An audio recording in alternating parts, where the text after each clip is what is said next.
Olá, pessoal, boa noite, tudo bem? Prazer, me chamo Murilo, sou especialista de investimentos aqui na XP, sou um dos apresentadores desse canal, do Business Talks. Estamos começando mais um programa mais do que especial. Hoje nós temos uma participação ilustre, Edgar Franco, CEO da Solarian Energy. Olá, Edgar, boa noite, seja muito bem-vindo ao nosso canal e ao nosso programa. Olá, Murilo, obrigado pelo convite.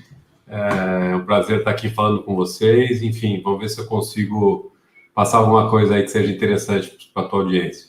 Com certeza vai conseguir passar sim. A gente fica muito feliz também pelo o aceite do convite, né? A gente convida, mas a gente fica muito feliz por você ter aceitado e estar aqui com a gente. Pessoal, vocês que estão nos assistindo, agora vai ser uma live especial. Nós vamos falar com o Edgar, falar sobre o setor de energia solar, setor de energia como um todo, tanto na crise, pós-crise. Então, vão mandando as perguntas de vocês, eu vou tentar selecionar algumas, dar uma filtrada também, porque acaba sendo bastante pergunta que o pessoal manda, e aí eu vou ter que selecionar algumas, mas fiquem à vontade para perguntar. Edgar, vamos começar então falando um pouco de você. Lá, quando o menino entrou na faculdade, por que você escolheu também esse setor, a faculdade que você fez? Conta um pouco da sua trajetória para nós, por gentileza. Bom, de fato eu era menino, né? Faz um tempão, entrei na Poli em 80, no final de 79, né? Então, o primeiro ano de faculdade foi em 80, faz muito tempo. Eu já me formei em 85, então já faz muito tempo. Enfim, são inúmeras festas de formatura aí já com a minha turma. Mas, enfim, entrei cedo para engenharia, acabei que um belo dia, eu estava lá, acho que no quarto ano, estava procurando estágio, fui lá no quadro de avisos da faculdade, encontrei um estágio que eu achei que era interessante, daí você fala, por que você escolheu essa área? Acabei caindo nessa área meio que por acaso, porque foi o que aconteceu, né? Fui estagiar numa empresa que era uma consultoria de eficiência energética, e daí para frente eu fui ficando. Acabou que alguns anos depois eu comecei meu próprio negócio. Eram outros tempos, outro mundo, não tinha internet, não tinha computador como a gente tem hoje, enfim, era outra forma de negociar. Era uma época de muitas crises econômicas, então assim, eu passei por, enfim, na década de 90 eu fui empresário e passei por todos esses planos aí, Collor, Bresser, Cruzado, Real, enfim, tudo isso que a gente ouve falar aí, já que já faz parte dos livros de história. Acabei vivendo como um empreendedor no Brasil. Sempre reclamei, porque o Brasil é um ambiente hostil para o empreendedorismo, mas enfim, estou aqui até hoje. Eu tive, ao longo desse tempo todo, uma pequena passagem pelo mundo corporativo, vamos chamar assim, uma passagem de 10 anos pelo mundo corporativo. Eu acabei vendendo meu negócio em 2006 para a Schneider Electric, uma multinacional francesa. Eu ocupei uma posição lá, fui para lá em 2006. Eles logo me convidaram para fazer o que eu fazia no Brasil a nível global, então eu acabei assumindo uma posição em Boston, onde eu morei por 3 anos. Levei família e cuia, aquela coisa toda, né? Então foi uma experiência muito bacana. Minhas filhas eram bem pequenas, as mais novas, elas gostaram muito. Enfim, fora o frio, que é um horror, é uma experiência que a gente acaba levando para a vida, né? 3 anos depois eu voltei, assumi vice-presidência no Brasil. Enfim, tive uma história numa multinacional francesa, uma multinacional de grande porte, e fiquei lá até o final de 2016. Tudo que eu fiz a minha vida inteira, desde que eu fui empreendedor até hoje, tem a ver com energia, né? Então, eu fazia produtos para gestão de energia, para controle de carga, controle de energia, lá atrás. Olhando hoje, eram os calhambeques, as coisas que a gente fazia lá atrás, obviamente, né? Final de 80, década de 90, olho hoje e eu falo assim, meu Deus do céu, né? Como é que pode, né? Mas é o que tinha para aquela época. Depois a coisa foi melhorando, aconteceu a internet, foi surgindo computador, A gente pegou uma onda muito boa, aliás, foi isso que acabou levando a gente para a Schneider, que foi o surgimento da internet e ter surfado essa onda muito bem. Então, a gente foi a primeira empresa que fez gestão de energia remotamente pela internet. Então, a gente, enfim, tinha um sistema lá que acompanhava consumo, demanda, fatura, enfim, fazia toda a análise de energia para grandes empresas. Na época, tinha muito pouca concorrência, as empresas que faziam a mesma coisa eram parceiros nossos, eram franqueados nossos, a gente meio que dominou o mercado durante um bom tempo. E foi isso que chamou a atenção da Schneider, isso que me levou para lá. E aí eu fiquei 10 anos lá, não dá para reclamar da Schneider, uma baita de uma empresa, mas aquela história, né? Empreendedor que tem sangue de empreendedor é que fica que nem o siri na lata, na hora que você fica na multinacional, mas enfim. Aí aconteceu que em 2016 o Brasil aprovou uma regulação nova para geração distribuída de energia, que talvez a gente vai falar um pouquinho mais para frente aí. E eu saí, bom, daí eu teve toda uma negociação para minha saída, levou alguns meses, mas acabei saindo no dia 31 de dezembro de 2016. E a partir de 17 eu estava na Solarium. Então eu saí basicamente para montar a Solarium. E o que é a Solarium? A nossa empresa é uma empresa de geração distribuída. Talvez valha a pena depois a gente falar um pouquinho sobre os conceitos, mas nós montamos fazendas solares para empresas que querem economizar. Basicamente, o nosso negócio é esse. Existe a geração distribuída, que todo mundo conhece, está acostumado a ver, no telhado das residências. Nós não fazemos telhados. Nós fazemos fazendas solares para empresas. Então, assim, não é que eu faço uma usina e vendo essa energia para o sistema do Brasil. Eu faço uma usina e vendo para a empresa A, para a empresa B, para a empresa C. Basicamente é assim que é o nosso negócio. Enfim, aí a gente pode se aprofundar na medida do interesse aí do pessoal. Não, combinado. Eu só queria aproveitar, né, essa parte que você falou da sua vida. Quais são as diferenças que você vê de você ter trabalhado lá na Schneider, lá fora, e hoje aqui no Brasil? Existe uma diferença gritante entre os países, falando de energia solar? E quais seriam essas? Existe uma diferença gritante, existe em todos os aspectos, né? Principalmente com relação ao ambiente de negócios. É perceptível até para um estrangeiro que acaba de chegar que o empresário no Brasil ele é maltratado, o governo e as pessoas têm preconceito contra o empresário. O empresário no Brasil ou é ladrão, ou é aproveitador, ou quer te roubar, enquanto que lá nos Estados Unidos o empresário é o cara que leva o país para frente.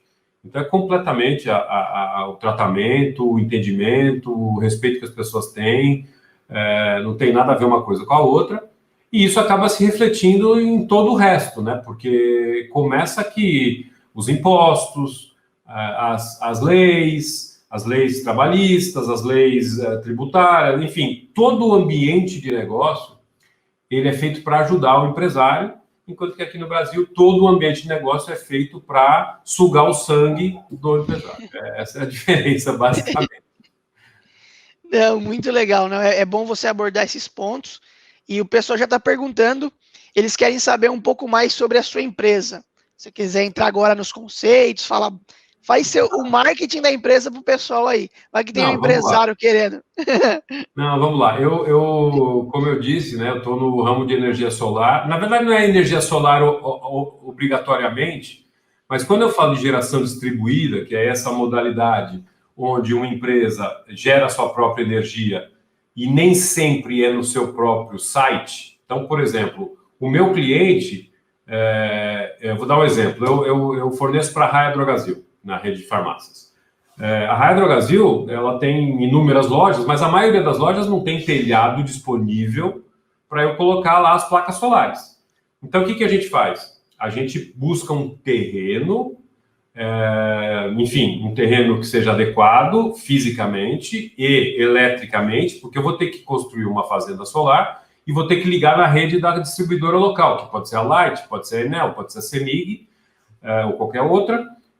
E essa energia vai fluir da usina até cada uma das farmácias e a farmácia vai se beneficiar, a distribuidora ela recebe essa energia através da rede existente e ela acredita cada uma das unidades consumidoras, que é atendida pela usina, daquela energia que a ela foi reservada, né? Então, quando a gente registra uma usina de geração distribuída numa distribuidora, a gente fala o seguinte: olha, 3% vai para a unidade tal, 4% vai para a unidade tal, 10% vai para a unidade tal. Então, quando eu gero, vamos supor, gerei 100 mil kWh numa usina, 3 mil vai para uma farmácia, 4 mil vai para outra, 10 mil vai para outra, assim por diante, conforme aquele rateio que eu estipulei quando eu registrei a usina.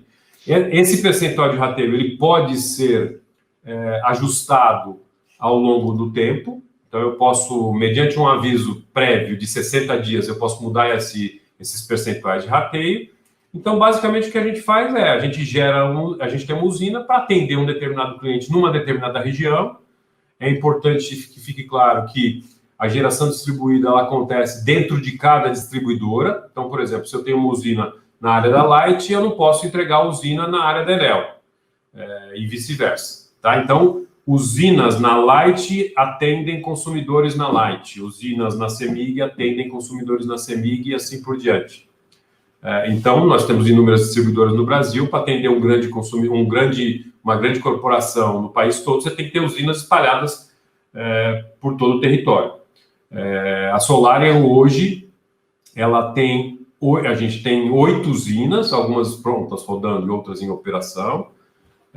Nesse ano a gente deve fazer um investimento aí, não sei se a gente vai conseguir fazer o investimento todo esse ano, talvez passe um pouquinho para o começo do ano que vem, mas enfim, nós estamos falando aí de 80 milhões de reais de investimento em usinas, que vão gerar, a partir do ano que vem, quando estiver tudo operando, a gente está falando aí de 50 mil megawatt-hora ano, enfim, que é um número bastante grande, é um número razoável de energia para atender, no nosso caso aí, a gente está falando alguma coisa aí perto de 600 unidades. Então, Excelente. basicamente é isso. Isso que a gente faz. Bom. E aí, agora o pessoal já está perguntando aqui, até entrar, quais são os desafios, né, no setor de energia elétrica, solar, durante e no pós-crise. Então, como você enxerga esse mercado aqui? Eu sei que é difícil ter uma previsibilidade, eu acredito, mas assim, pela vivência que você tem, anos de experiência, como você vê esses desafios aqui? Bom, enfim, o mercado de geração distribuída é um mercado muito novo, né? Como eu te disse, isso que a gente faz foi regulamentado no Brasil em 2016. A regulação que criou isso entrou em vigor em 2016. Até então só podia fazer telhado. Então, a partir de 2016 que surgiu a oportunidade de se fazer esse tipo de negócio que a gente faz. E vale a pena deixar claro também que é um pouco diferente da geração centralizada. Geração centralizada é quando a ANEEL lança lá, a ANEEL, que é a Agência Nacional de Energia Elétrica, ela lança um leilão e fala o seguinte: olha, eu estou querendo 300 megawatts de energia elétrica, e as empresas bidam no leilão da ANEEL e, enfim, quem der o melhor preço leva o leilão. Só que aí nós estamos falando de projetos de 300 megawatts, que provavelmente aí vão demandar investimentos na casa de bilhão. Então, aí é um negócio para cachorro mais grande e a gente está um pouquinho fora desse negócio aí. Quem sabe a XP nos dá a mão e a gente entra numa dessa no futuro, mas acho que está difícil. Então, o que a gente faz é a geração distribuída, onde existe uma limitação por norma, por resolução da ANEEL, de 5 megawatts. Então, cada projeto pode ter no máximo 5 megawatts de potência instalada. Bom, isso posto, vamos voltar para a tua pergunta. Você me perguntou sobre a crise. A gente está falando de um projeto... Bom, primeiro que a gente usa equipamentos importados. Então, todo mundo sabe, uma fazenda solar, seja de telhado, seja, enfim, não importa qual é o modelo, o tipo dela, ela usa uma placa, que o pessoal chama de módulo solar. Eu junto vários módulos numa rede, que no jargão do mercado a gente chama de string, e essa string eu ligo num inversor. Um inversor de potência que vai transformar a energia da placa que é corrente contínua em corrente alternada, que é o que a gente usa, enfim, na vida. Então, eu tenho o módulo, o inversor, e aí sim, da composição disso, e obviamente tem um monte de equipamentos de proteção, de conexão, etc. Mas os dois componentes principais são o módulo e o inversor, e eles são importados. Bom, aí alguém pode me perguntar, tem fabricante no Brasil? Tem fabricante no Brasil. Na maior parte das vezes, são até empresas estrangeiras que já se instalaram no Brasil de olho no nosso mercado, mas nós estamos falando de produtos importados ou que são montados no Brasil com insumos importados. No caso dos inversores, mais ainda, todos os inversores são importados, todos os inversores importantes aí, que têm market share relevante, são importados. Então, obviamente, não preciso falar, o impacto do dólar é gigante, especialmente no caso dessa Covid, né, desse vírus. O que aconteceu foi que a crise começou na China, e nós aqui na Solária, nós ficamos assustados com a crise, porque a gente ficou com medo de desabastecimento, ou seja, a gente ficou com medo das placas e dos inversores pararem de sair da China, e obviamente se eles não saem de lá, eles não chegam aqui. O fabricante disso no mundo mais importante é a China. O que nós fizemos? A gente, logo no comecinho de março, acho que nas primeiras 2 semanas de março, que a crise ainda não tinha chegado no Brasil, ou se tinha chegado, mas era assim, era muito pouco, quase nada. Só aquela festa da Bahia lá que a gente tinha notícia por enquanto, não tinha mais nada. Então, nesse caso, o que a gente fez? A gente acelerou os nossos contratos, a gente fechou todos os nossos EPCs, a gente tinha, enfim, vários projetos para botar para funcionar esse ano. Nós contratamos tudo, basicamente travando o dólar o máximo que a gente podia.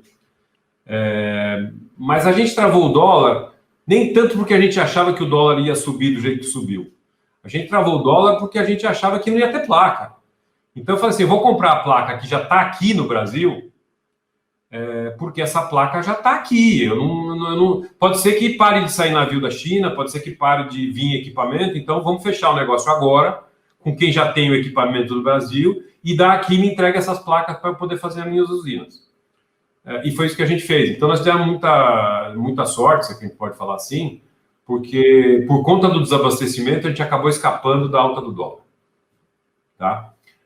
A alta do dólar foi absurda, né? Para quem está num meio que depende disso, aumentou o preço do equipamento aí 25%. O nosso negócio é um negócio de capital intensivo, a gente constrói uma fazenda solar e a gente aluga para o cliente. Então, nós temos que pôr todo o dinheiro agora para construir a usina e receber um pouquinho por mês durante 20, 25, 30 anos. Então, esse é o nosso negócio, né? A gente, de repente, do nada, eu imagino que empresas que não tiveram a agilidade que a gente teve, estejam sofrendo, por quê? Porque os projetos deles não param mais em pé. Porque, assim, você para construir um negócio desse, eu busco investidores no mercado que estejam dispostos a trabalhar conosco e, obviamente, como a Solária não é uma Ambev, não é uma Petrobras, eles exigem da gente um rendimento um pouquinho maior que se alguém tivesse investindo nessas empresas. Enfim, a gente conseguiu equalizar esse problema de CAPEX e a gente está entregando, a gente vai entregar os resultados que estavam previstos. Mas, assim, eu imagino que, se você pensar o que está acontecendo no mercado, eu enxergo 2 coisas. Primeiro, o mercado de telhado, que não é o nosso, mas, como eu disse, tem muita gente que trabalha com telhado, existem 12 mil, 15, nem sei quantas mil empresas, o último número que eu vi foi 12 mil empresas que fazem telhado no Brasil. Essas 12 mil empresas, elas, enfim, perderam seus clientes, porque ninguém nesse momento está disposto a fazer um investimento. Eu tenho aqui a minha casa, eu tenho o meu telhado, eu posso muito bem fazer esse investimento daqui a 3 meses. Não vai mudar tanto a minha vida, entendeu? É um bom negócio? É um bom negócio. mas eu posso perfeitamente adiar ele por 3, 4 meses até essa pandemia passar. Então, o que aconteceu é que a turma do telhado ficou praticamente a ver navios. Então, o setor solar de telhado está passando um aperto danado, como o resto da economia, como aí a turma de restaurante, a turma de outros serviços. No nosso caso, a gente já tinha os contratos assinados. Esses contratos, para você atender grandes corporações, são assinados com uma certa antecedência, e eles têm um prazo de execução. Enfim, a gente conseguiu contratar as nossas obras todas antes dessa confusão toda, mas eu imagino que tem um monte de empresa que esteja sofrendo, seja porque o dólar subiu e os projetos não pagam mais, não vão mais ter condição de pagar a rentabilidade que os investidores exigem, ou não vão ter material. Não vão ter material porque um monte de gente, um monte de elos dessa corrente estão quebrando. Distribuidores de materiais estão quebrando, estão entrando em RJ. Então, é complicado. O nosso setor crescia 3 dígitos ao ano, né? Então, o setor de energia solar estava explodindo no mundo inteiro nos últimos 5 anos, vem explodindo. O último número que eu lembro de cabeça, 228% de crescimento em 2018. Em 2019, acho que foi quase 200% de crescimento. Então, é um setor que vem crescendo muito. Esse ano, se a gente for avaliar qual vai ser o resultado, projetar o resultado para o final do ano, o que a associação do setor está dizendo, está prevendo, é que a gente vai crescer, mas não vai crescer 3 dígitos. Talvez cresça 2. Continua sendo um mercado que alguma coisa vai muito bem, outras vão muito mal. Aí depende um pouco se você está na geração de um jeito, no telhado, se você está no negócio de fazenda, se você está no negócio de geração centralizada. Geração centralizada é outra praia, é outro negócio, né? Mas, enfim, é mais ou menos isso. Não sei se eu fui muito longo nessa resposta. Não, é bom você detalhar, contar exatamente isso que você fez, tá ótimo. Tem mais uma pergunta aqui, na verdade, do Matheus Mondim. Ele fez 3 perguntas e eu já vou passando para você. Primeira pergunta, ele fez o seguinte: Edgar, como nós fazemos, pessoa física ou pessoa jurídica, para investir na Solarium? Existe alguma possibilidade de investimento na empresa em si? Não, nós não. Bom, sim e não. Nós não somos uma SA, nós somos uma limitada. Essa limitada é uma holding e ela tem participação em inúmeros projetos. Cada projeto que a gente estrutura, ele é estruturado em cima de uma SPE, tá? Ou seja, de uma empresa especialmente constituída para aquele negócio. Ou seja, cada uma das usinas é uma empresa independente. E a Solarium tem participação em todas elas, tá?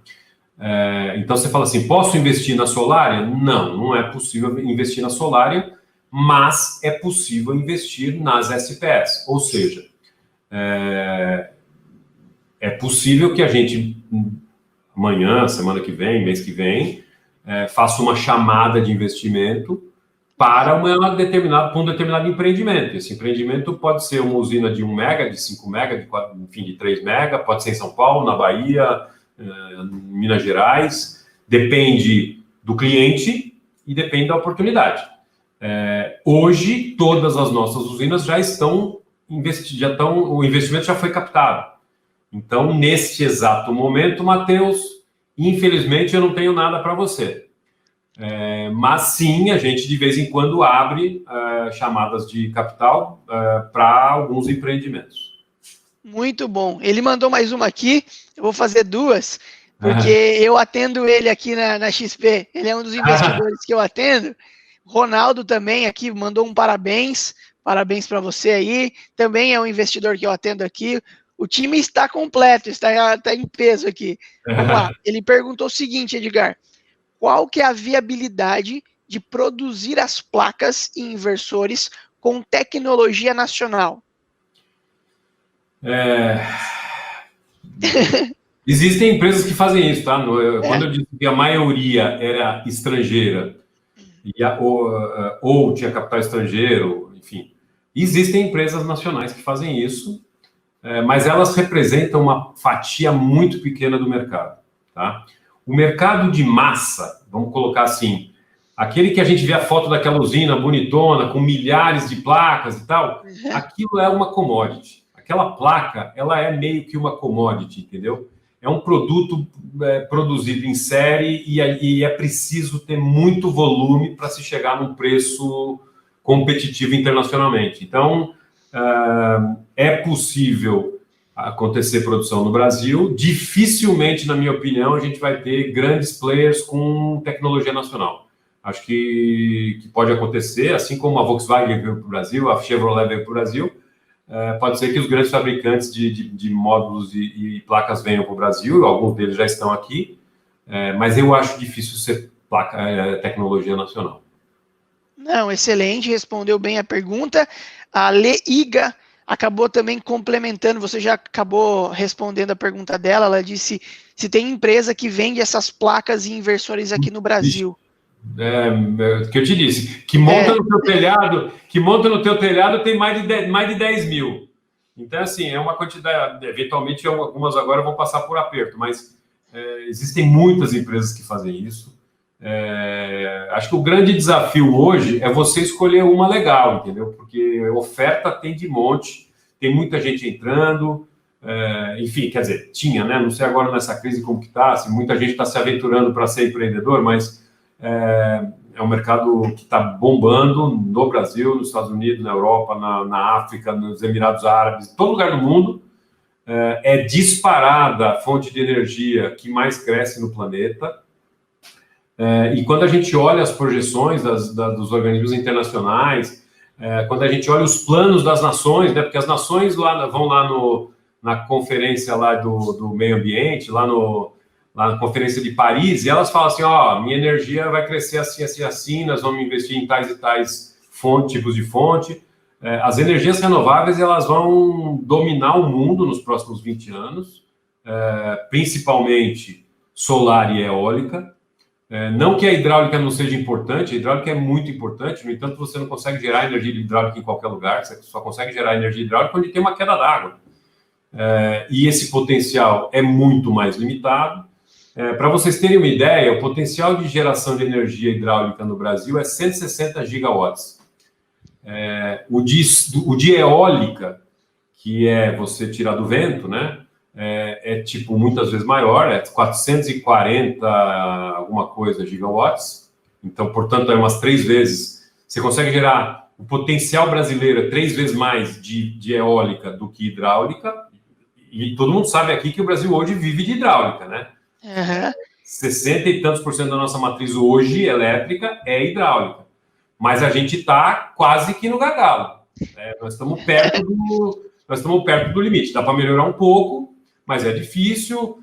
Tem muito problema ambiental, né? Quando esse negócio de reservatório, você alaga muita terra, enfim, tem muito problema de licenciamento ambiental para fazer uma usina hidrelétrica. E no caso do solar, o potencial brasileiro é um absurdo. Nós temos um potencial para 28.500 gigawatts de energia. Veja, eu estava falando de 160 e 440. O solar é 28 mil. Então, o Brasil tem energia para abastecer o planeta inteiro com solar. E sobra. Então, esse mercado vai continuar crescendo. A crise veio, pegou o mercado, como pegou todo mundo. Alguns sofrendo mais, outros sofrendo menos, mas sim, é um mercado que vai continuar crescendo. Outra coisa, né? A vida da gente, ela está mudando e ela está caminhando cada vez mais em direção da eletrificação. Não é a pauta de hoje, mas assim, muita gente que está aqui com a gente hoje, o próximo carro vai ser elétrico, entendeu? Sensacional. Assim, a gente vai sair devagarzinho, a gente vai sair do elétrico, do petróleo e vai entrar no carro elétrico. Isso vai acontecer, é inevitável, entendeu? Também por uma questão de custo, não apenas por uma questão de meio ambiente. Mas a hora que você junta custo mais barato para a energia vindo do sol, gera mais emprego. Então, assim, o investimento em energia solar, quando eu falo de colocar placa em tudo quanto é casa por aí do Brasil, desse Brasilzão, a gente está gerando muito emprego. Então, assim, é sustentabilidade na veia, porque eu reduzo o custo da energia, eu gero emprego e eu não poluo. Então, a energia solar ela é muito forte nos três eixos da sustentabilidade e por isso que ela vem crescendo no mundo inteiro. Eu tenho certeza absoluta que isso vai passar, e vai passar rápido. Um outro ponto que é bastante relevante é que tudo isso é importante porque ele gera uma cadeia de coisas boas, né, uma atrás da outra. Então, eu acredito que isso vai passar rápido. Com o crescimento, com a melhora da tecnologia também, o custo dos equipamentos vai melhorar. Então, eu imagino que vai melhorar só. Acho que o mercado vai se recuperar muito rapidamente. Em breve, a gente vai estar aí nos 3 dígitos de novo, se Deus quiser. Amém, isso aí. Tem muita gente perguntando aqui, Edgar. Tá fazendo sucesso, hein? Vamos lá. Eu vou fazer uma pergunta um pouco mais técnica, aí você vê, né, até que ponto você pode falar pra gente. Do Hélio Ferraz. O Hélio mandou uma pergunta aqui. Algumas perguntas, na verdade. Primeiro, qual que é a taxa interna dos projetos da Solarium? Segundo, qual que é o nível de risco, né, do projeto em si, né, da empresa? E qual que é o potencial do mercado aqui no Brasil, nesse mercado solar no Brasil? Aí você pode explicar do jeito que você achar melhor. Bom, vamos lá. A taxa interna de retorno. A taxa interna de retorno tem várias formas de você medir, né? Eu imagino que eu vou tentar colocar isso aqui aos olhos do investidor, tá? Eu imagino que eu esteja falando para investidores. Então, aos olhos do investidor, a gente está falando de taxas acima de 10% ao ano, tá? Qual foi a outra pergunta? De risco? Isso, o nível de risco. É importante deixar claro que, assim, eu estou falando assim o retorno do investidor, né? Então, existe um monte de número, um monte de conta no meio do caminho, mas a pessoa que investe em energia solar, ele vai ganhar no mínimo 10% ao ano. Risco. Qual é o risco? Uma usina solar, ela não depende da chuva. Pelo contrário, né? Quanto menos chover, mais ela gera, porque a gente, né, tem mais incidência solar. O risco, evidentemente, existe um risco técnico, mas é um risco técnico baixíssimo, porque a gente está falando aí um risco de construção. O risco de construção, ele é muito pequeno, porque é uma tecnologia dominada, uma tecnologia simples, uma tecnologia de domínio público. Não existe uma diferença gigantesca entre o que a gente faz numa usina da Solaria e o que uma outra empresa faz. É tudo mais ou menos a mesma coisa, o desenho é mais ou menos igual. O que existe é um pouco de diferença na gestão. E na gestão, quanto mais cuidado você quiser, quanto mais você tiver atento no monitoramento, quanto mais você, tiver as ferramentas adequadas para fazer essa gestão, você consegue extrair uma rentabilidade um pouquinho melhor para aquele projeto. Então, em termos de risco, o risco é muito baixo.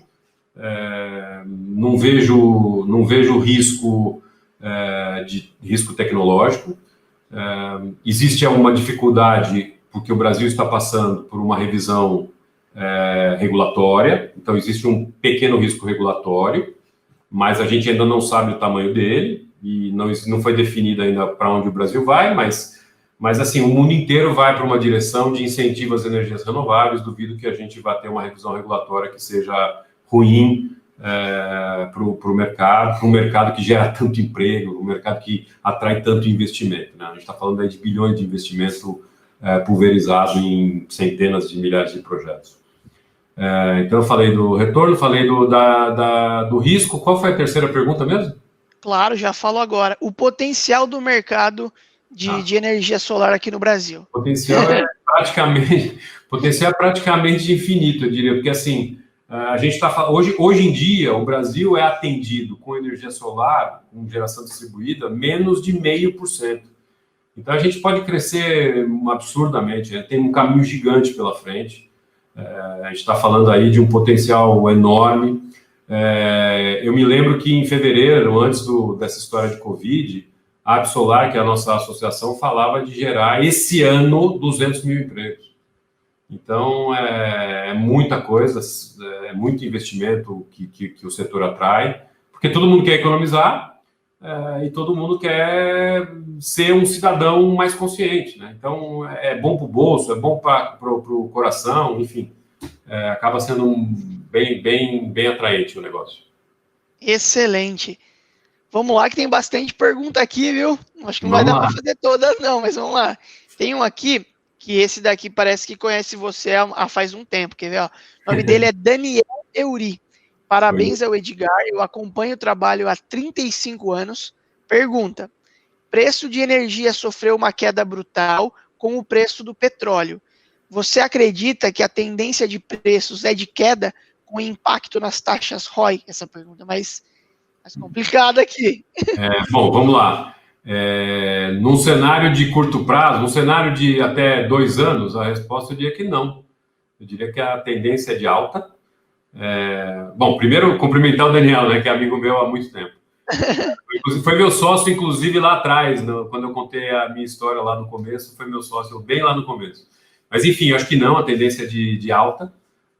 Estudos estão dizendo aí que para esse ano a gente vai ter aumento nas tarifas para consumidor de energia, enfim, para a média do consumidor, né? Não estou falando dos grandes eletrointensivos, a gente está falando de 7% de aumento para esse ano. Eu até acho que vai ser mais, porque historicamente a tarifa de energia só cresce no Brasil acima da inflação. Já faz bastante tempo que é assim. E eu falo bastante tempo, é tipo 20 anos. Então, faz 20 anos que esse setor entrega, o custo aumenta mais do que a inflação, seja porque aumentou o imposto, ou seja porque aumentou a tarifa de verdade. Mas o fato é que sempre vai continuar aumentando. Aí a gente fala assim, ok, falando para o Daniel agora, respondendo ele assim, num cenário de longo prazo, vai sobrar petróleo, porque o mundo está se eletrificando, vai sobrar petróleo. Se a gente olhar num cenário de longo prazo, países menos hostis a investimento, países, enfim, com uma regulação, uma participação do Estado na economia um pouco menos relevante, aí eu acho que vale o pensamento do Daniel. Mas eu acho que o Brasil ainda está um pouquinho distante disso. Não, excelente. Muito obrigado aí pela resposta. O pessoal está mandando bastante pergunta. Uma pergunta que não é polêmica, mas gera um pouco ali de dúvidas. Então, quando você me corrija se eu estiver errado também, tá? A energia, se a gente olhar a olho nu, essa energia, ela acaba sendo um pouco mais cara se olhar para o curto prazo. Hoje, né, no cenário que a gente está vivendo, né, nessa demanda, você acredita que vai a queda na demanda por parte dos clientes, ou você acredita que essa energia solar, né, essa energia renovável, você acredita numa fonte de salvação para economizar energia em tempos de crise? Se a gente balizar, é cara ou pode me ajudar a economizar mais? Não, isso eu posso falar de cátedra, porque eu tenho aqui na minha casa, tá? Uhum. E como eu disse, a Solária não faz telhado. Eu fiz telhado porque eu acredito, tá? Eu contratei uma empresa para fazer o telhado aqui na minha casa, que não é a Solária, né?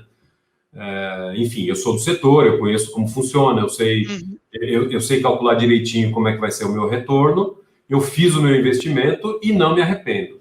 O solar tem uma característica que eu acho que é o mais legal de tudo isso, é que, primeiro, o nosso combustível é o sol, e o sol é grátis, tá?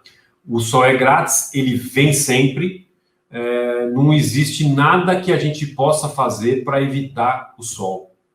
Não existe, cara. Existe uma estatística mundial para o local onde eu moro, e aqui onde eu moro, a irradiação solar no final do ano é X. Não vai mudar isso. Só muda um pouco para mais ou para menos por conta da poluição, e se a minha placa estiver suja. Mas, assim, o solar é uma fonte de energia que gera quase nada de manutenção. A manutenção, basicamente, é água e rodo. Portanto, é um negócio de margem, ou seja, eu faço um investimento, eu tenho quase nenhum custo e praticamente 70% da receita ou mais volta como resultado. Então, assim, é difícil você ver um negócio por aí que tem EBITDA de 70%. O solar tem. Muito bom. Respondeu a pergunta. Bom, isso pensando numa fazenda. Agora, se eu pensar no meu telhado, Putz, no meu telhado eu tenho inúmeras razões para falar para as pessoas fazerem telhado.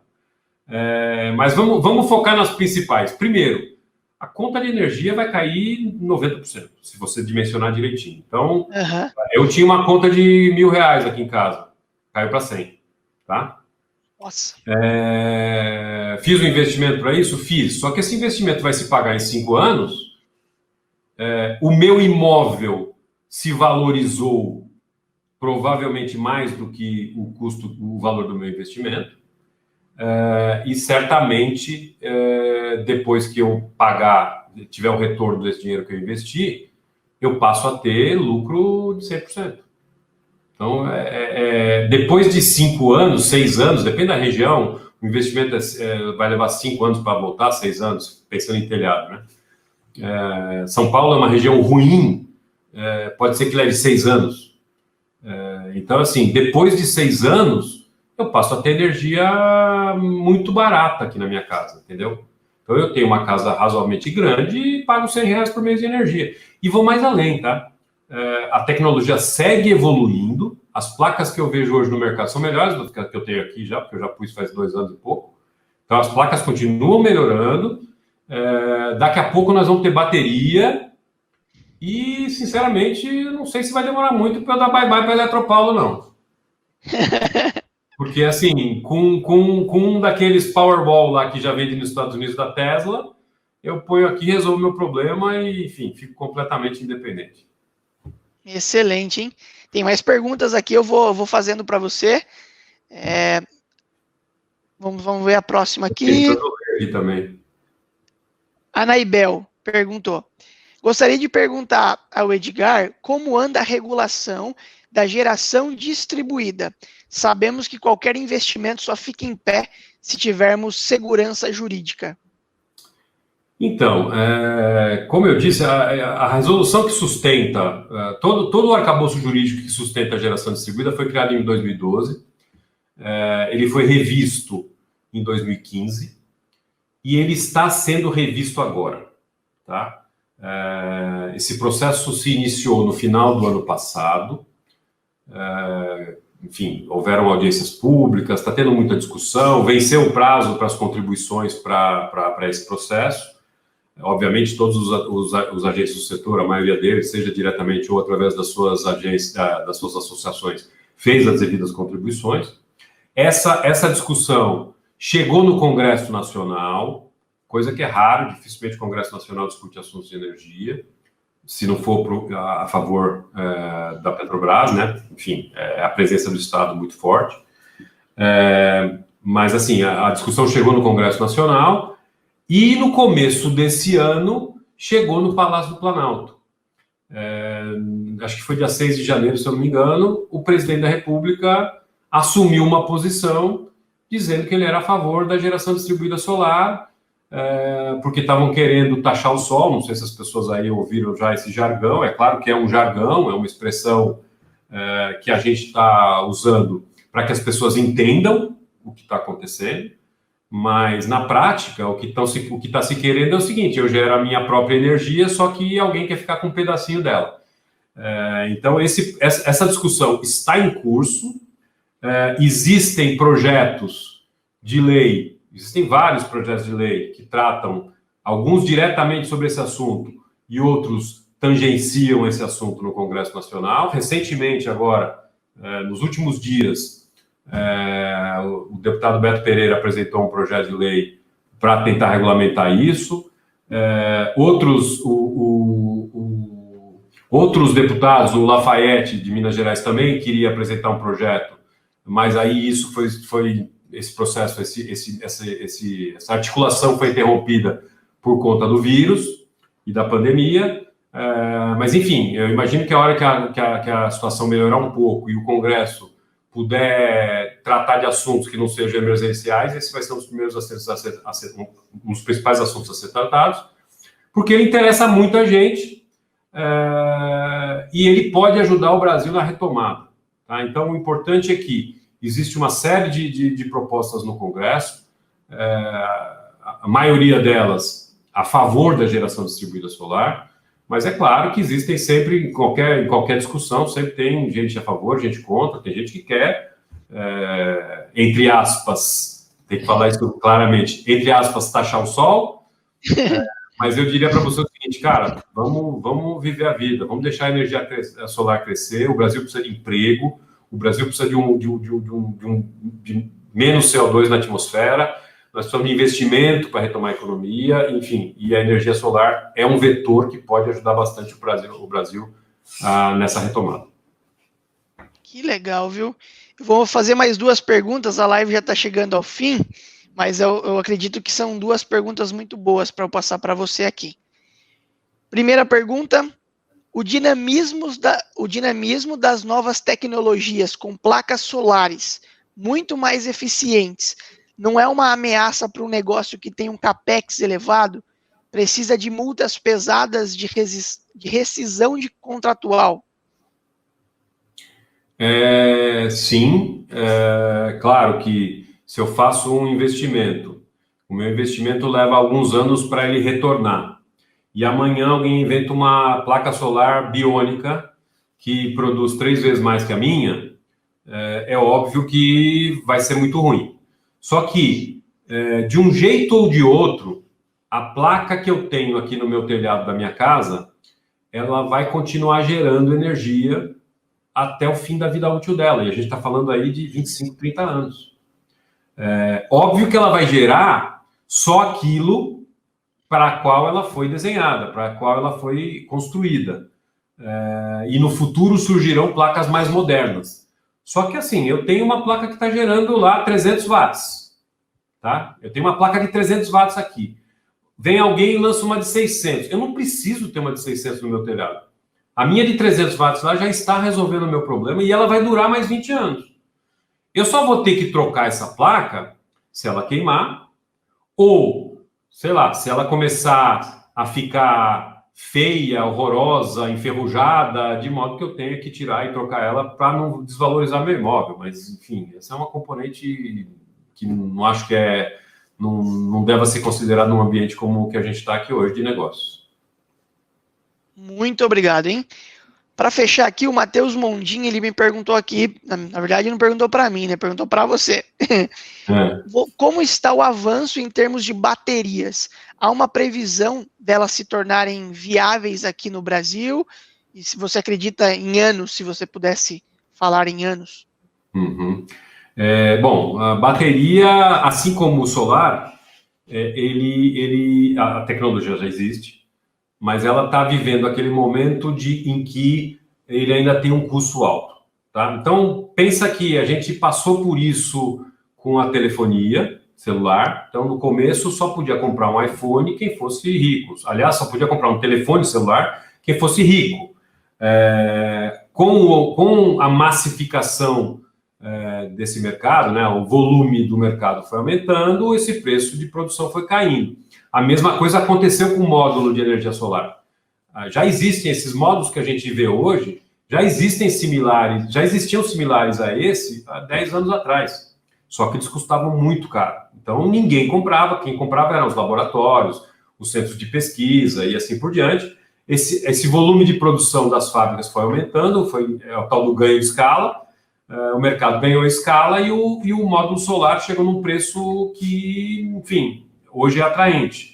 E esse ganho de escala vai continuar acontecendo no caso dos módulos solares. A taxa que a gente usa aqui no mercado para falar é que esse mercado, o preço cai 10% ao ano, sei lá, talvez comece a cair um pouco menos, porque a gente está chegando numa fase talvez de um pouco mais de saturação. Vamos pensar aí que começa a cair 8%, 7% ao ano, mas vai continuar caindo por conta de volume. E o mesmo processo a gente vai ter com as baterias. A tecnologia já existe, mas ainda é caro. E hoje, tudo que é produzido de bateria, que eventualmente a gente poderia usar para colocar nas nossas casas, enfim, para colocar junto com uma solução solar, hoje esse mercado ele é comprado pelas montadoras de automóveis. Então, hoje tudo que é bateria que é produzida no mundo, ela vai para os automóveis elétricos, para os carros elétricos. Então, não sobra muito mercado, não sobra muita bateria para ser vendida para outros mercados que ainda são pequenos e estão começando. Então, hoje as baterias, em sua maior parte, estão indo para os carros. Na medida em que a produção de automóveis vai aumentando, o preço deve cair. Na hora que o preço cai, a gente passa a ter mais fábrica, mais produção, mais grande escala, e a gente entra numa curva exponencial aí, similar à que a gente viu para o solar, onde o preço vai caindo cada vez mais e a gente vai chegar uma hora que vai ter bateria muito barata para colocar em casa. Excelente, não tem nem mais o que eu falar aqui diante de realmente uma aula sobre energia nessa live.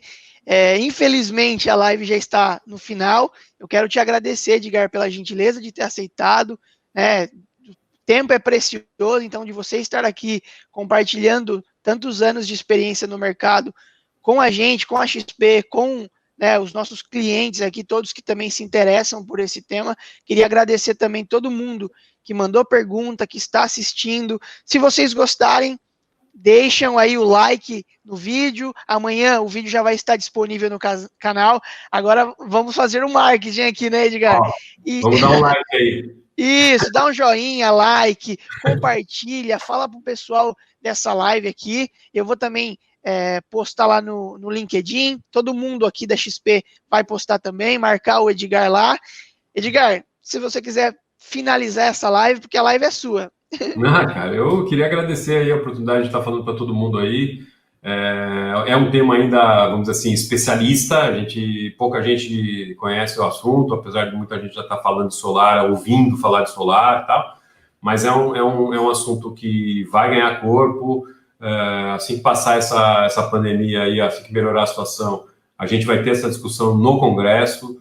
A gente provavelmente vai ter uma revisão normativa favorável à energia solar. A gente, se Deus quiser, vai voltar a gerar milhares de empregos, aí, quem sabe centenas de milhares de empregos no ano que vem, né? Ajudando o Brasil a voltar a crescer e preservando o nosso planeta. Eu acho que isso é o fundamental. A gente faz um investimento na Solária e um número curioso, né, que assim, o investimento que a gente vai fazer esse ano equivale a 166 mil árvores, né? Então eu falo para os meus sócios lá, puxa vida, a gente está construindo uma floresta. Então, de certa forma, é mais gostoso trabalhar quando você tem propósito e não apenas quando você está buscando o retorno financeiro. Então, eu queria agradecer a todo mundo aí, enfim, todo mundo que prestigiou, as pessoas que perguntaram e, enfim, agradecer a XP pelo convite e por estar aqui com vocês hoje. Muito obrigado, viu, Edgar? Pessoal, obrigado. Semana que vem, quinta-feira, às 19 horas, tem mais um convidado especial no Business Talks. Um grande abraço e uma excelente noite aí para vocês. Obrigado, gente. Valeu.